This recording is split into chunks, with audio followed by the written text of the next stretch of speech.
ezitasukka okkumi. Oba kano akantu kakyaliko.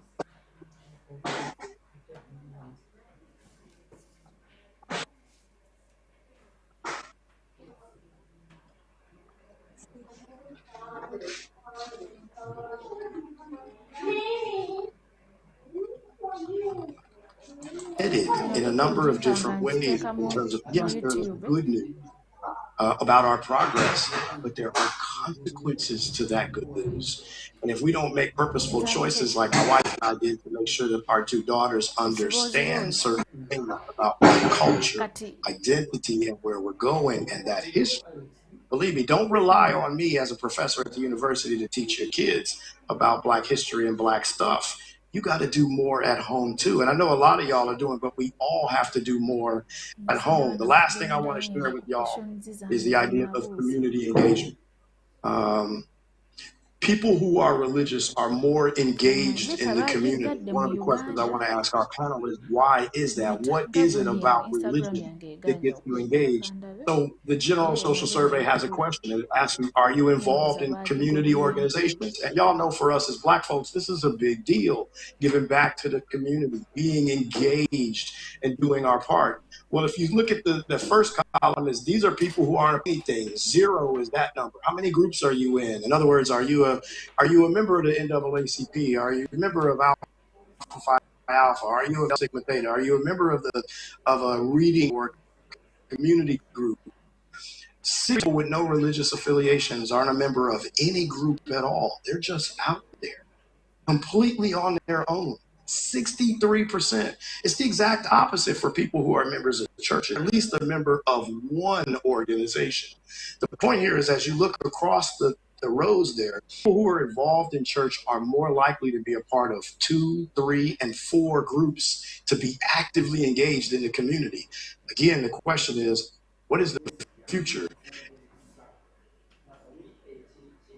If people are less connected, what does that us down the road here as African Americans? So that, y'all, read one last thing here. This is a Detroit, and Doc, you appreciate that she's a member of Delta. She's both have experience. They don't see it as relevant or useful, the church, and that the church is full of hypocrites. My kids also see community differently. When I was a kid, community was everything. The Black community was the air you breathed. People went to HBCUs. They attended homecoming events. You went to Black barbershops, Black beauty shops. You cooked and ate soul food. Everything was in your blood. But now my kids are like, whatever. I went to a HBCU, Howard University in DC. My parents ingrained in me to view people from Detroit as a place from being from my neighborhood. It was a form of community. I had friends at Howard who were also from Detroit. My kids could have cared less about finding people from Detroit once they got to college. I'm like, he could be your homeboy. He's from your hometown. But they were like, whatever. The new generation doesn't seek out and lock into relationships with strangers just based on where they are from. They don't have that sense of community. It's gone. So y'all, my last slide here is the challenge for us today is, what does it mean to be Black? It's changing dramatically in today's world. Again, there are some great signs about how far we've come, but there are some consequences to that too. And with that, y'all, I want to welcome up our panel. Hold on tight. I'm going to introduce everybody, y'all, but I'm finished, and we're going to start to welcome our panel, y'all. There we go.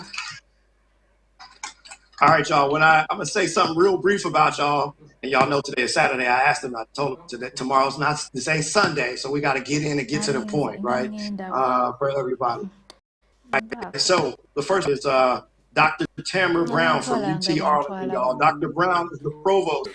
In this role, she oversees UTA's 9 colleges and schools, and she is also our first Black woman provost, y'all. Let's clap it up for Provost Brown.